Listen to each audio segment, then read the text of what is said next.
Hey guys, and welcome back for a new video. As you may know, I've had the Simucube ActivePedals for a few months now as part of my new sim racing setup that you can see right behind me.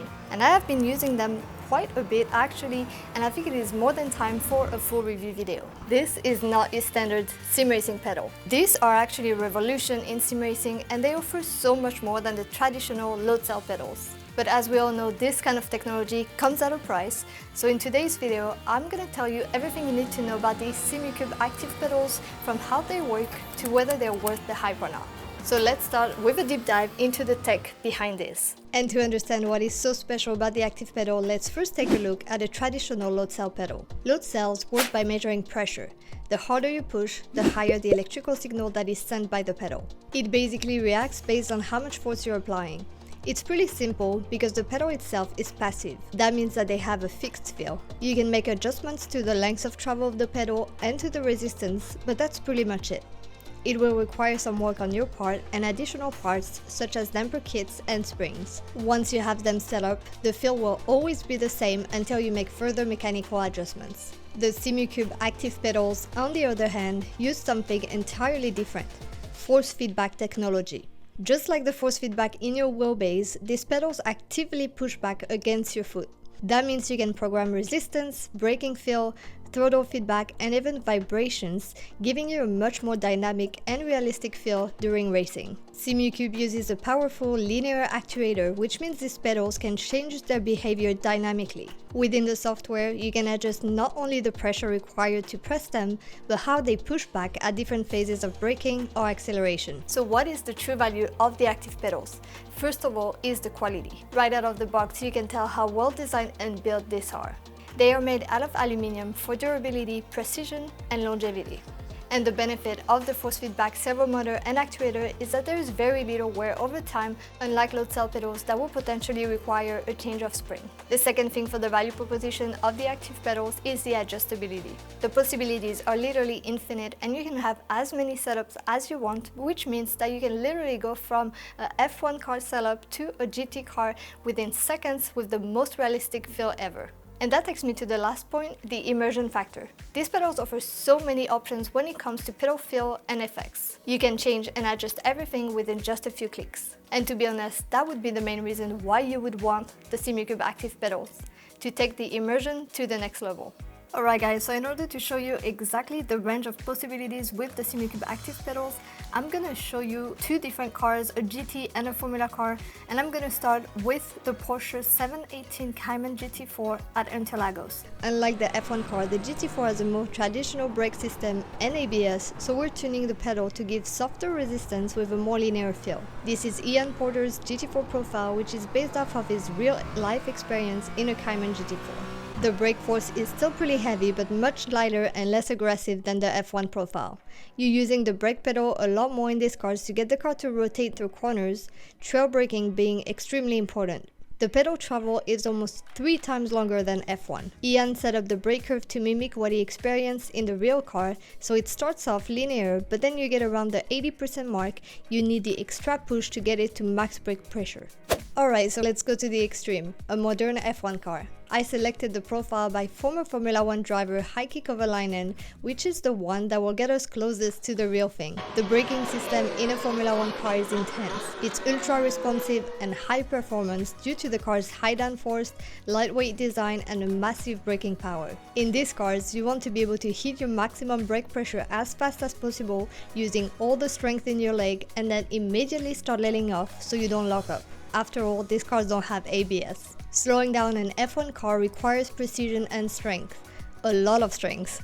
The brake force is set incredibly high in this profile, a hefty 127 kilograms, so this is going to be a workout. It's a huge amount of effort the driver's making, and in fact, if they were to just sit in the car normally and apply the brake pressure, they couldn't press the pedal hard enough. In order to do that, what happens is they're actually using the deceleration of the car and their own body weight sliding in the car to actually get the amount of pressure that they need. You'll notice that the maximum force it's allowing me to select right now is 120 kilograms, and that's because I have the pedal set up on the medium force mode. You can set this up this way to unlock a higher amount of pedal travel up to 79 millimeters.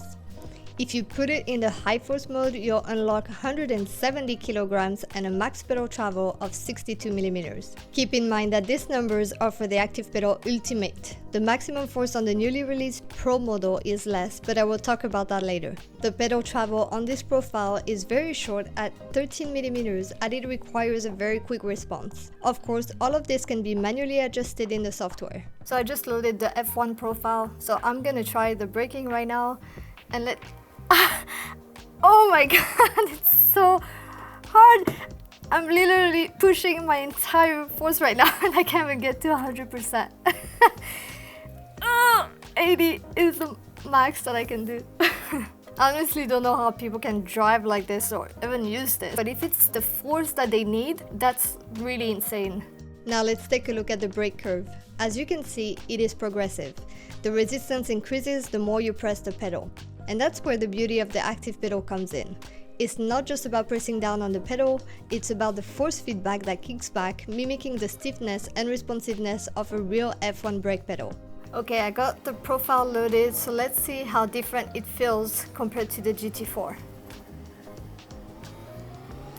It definitely wasn't easy going from the GT4 immediately to the F1 car.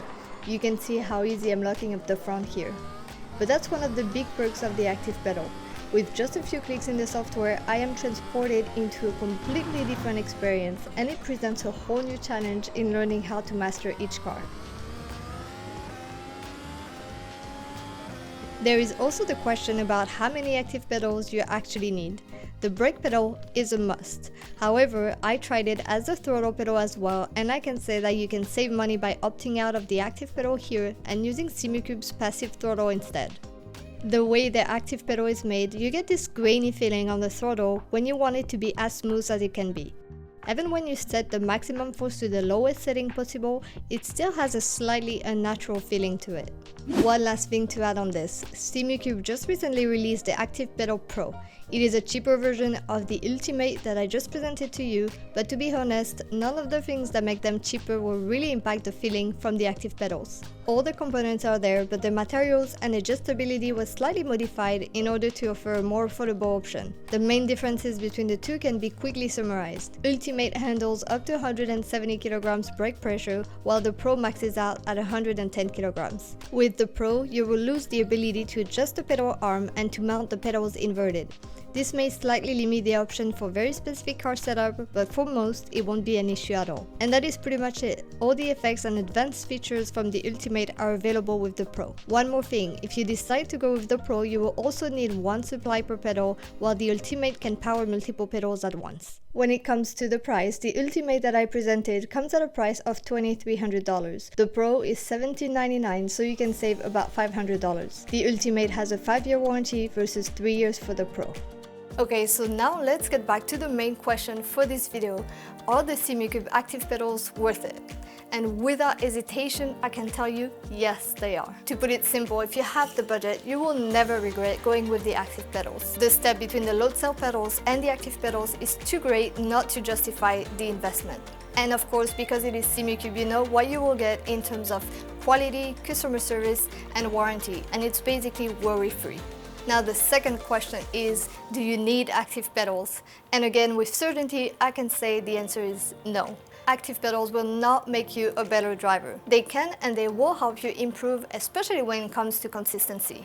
They offer a level of details that you can leverage to your advantage. However, this should not be the reason to invest in these pedals. Traditional load cell pedals under $500 work like a charm, and unless you are in the top 1% of drivers out there, there is probably a lot more that you can work on and improve on before needing the latest and greatest sim racing gear. Of course, if you are a competitive driver or a professional, you should not hesitate and definitely invest in the Simucube ActivePedals.